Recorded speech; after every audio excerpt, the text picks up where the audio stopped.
গাজায় চলমান ইসরায়েলি আগ্রাসনে ক্ষতিগ্রস্ত ফিলিস্তিনিদের সাময়িকভাবে আশ্রয় দিতে প্রস্তুত ইন্দোনেশিয়া, এমনই ঘোষণা দিয়েছেন দেশটির প্রেসিডেন্ট প্রাবোও সুবিয়ান্তো।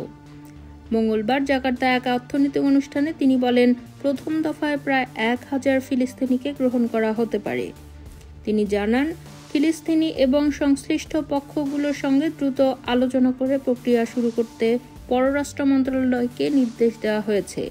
এই পদক্ষেপ সম্পূর্ণ মানবিক হলেও আন্তর্জাতিক মহলে প্রশ্ন উঠেছে, এই আশ্রয় দেওয়ার প্রস্তাব ভবিষ্যতে গাজাবাসীদের জোরপূর্বক বাস্তুচ্যুতির একটি শুকনো পথ খুলে দিচ্ছে কিনা।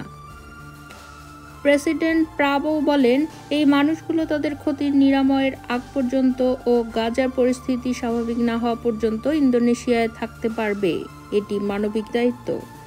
জাকার্তা বরাবরই দ্বিরাষ্ট্রীয় সমাধান এবং ফিলিস্তিনের স্বাধীনতার পক্ষে অবস্থান নিয়েছে। ইন্দোনেশিয়া ইতিমধ্যে গাজায় মানবিক সহায়তা পাঠিয়েছে এবং ভবিষ্যতে শান্তিরক্ষী পাঠানোর প্রস্তুতির কথাও জানিয়েছেন প্রাবোও।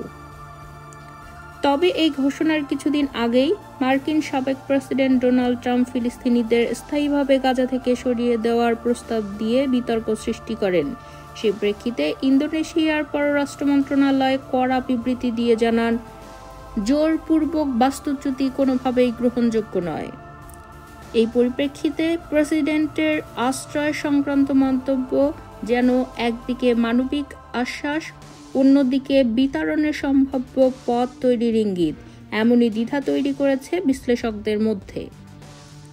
তবে প্রেসিডেন্টের ভাষ্যমতে ইন্দোনেশিয়া শুধু ফিলিস্তিনিদের রক্ষা নয়, গোটা সংকট সমাধানে আরও সক্রিয় ভূমিকা নিতে চায়।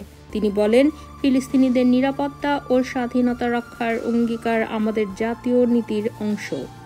বিশ্ব পরিস্থিতির এই উত্তপ্ত সময়ে ইন্দোনেশিয়ার পদক্ষেপ নতুন আলোচনার দ্বার খুলে দিয়েছে। তবে ভবিষ্যতে এটি কোন দিকে মোড় নেয় তা সময়ই বলে দেবে।